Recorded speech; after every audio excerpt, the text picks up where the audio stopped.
Guys, sa mga nakaraan kong vlogs, lagi kong sinasabi sa inyo, wag lang kayo magdepende sa sahod.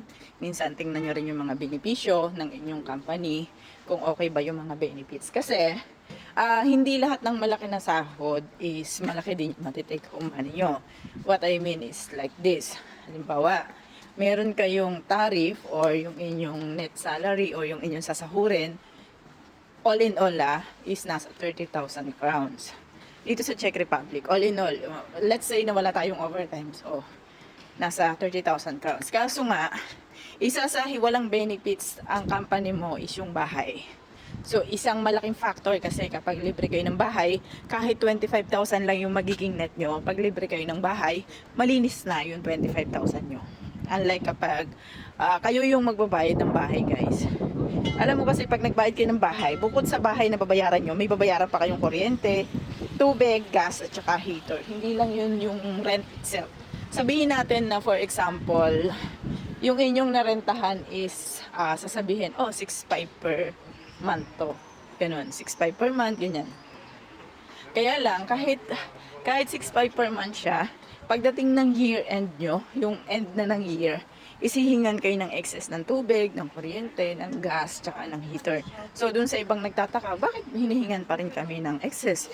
Samantalang monthly naman nagbabayad kami. So, sabi ko nga sa inyo, iba yung bayad sa renta at iba rin yung bayad sa mga electricity, energy, gas, tsaka mga heater nyo, mga tubig nyo. Iba pa rin po yung binabayad natin doon. So, automatic yun dahil iba yung ibinabayad natin doon. Kapag nag-excess kayo ng gamit, is kailangan nyo rin siyang bayaran. So, meron lang kasi siyang capacity. For example, kunyari lang, no, ang per head doon sa, nakalakip doon sa inyong binabayaran sa inyong 6,500, for example. Ang parang naka-allocate lang doon sa tubig is worth 500 crowns sa isang buwan. Ngayon lumampas kayo ng gamit dahil sa sobra natin paliligo, 'di ba? Lagi tayong ligo-ligo, ganyan-ganyan. So lumampas kayo ng gamit, inabot kunyari ng 700 ang nagagastos niyo sa isang buwan. So, sa loob ng isang taon, yung 200 na additional, ang 200 ita-times mo sa 12 is nasa magkano na yun? Nasa 2,400 ba? Yun, nasa 2,400. So, sa tubig pa lang yun, 2,400 na kagad. Paano naman dun sa iba pa? Na meron pa kayong, halimbawa, may excess din kayo sa heater, may excess din kayo sa gas. Ang heater po at gas is magkaiba. Ang gas ginagamit natin sa pagluluto. Tapos ang heater ginagamit natin doon sa heater talaga at saka sa tubig, yung mainit na tubig. So parang ganun yung pagkakaintindi ko. And then yung sa electricity, paano kung mag-excess din tayo sa electricity? So isang factor din yun na hindi ibig sabihin na 6,500 lang yung binabayaran ko monthly sa bahay. Pero meron akong excess. Meron akong excess pa sa ibang gamit. Kaya, kailangan ko pa rin siyang bayaran. So, isang factor yun na bumababa yung sahod natin.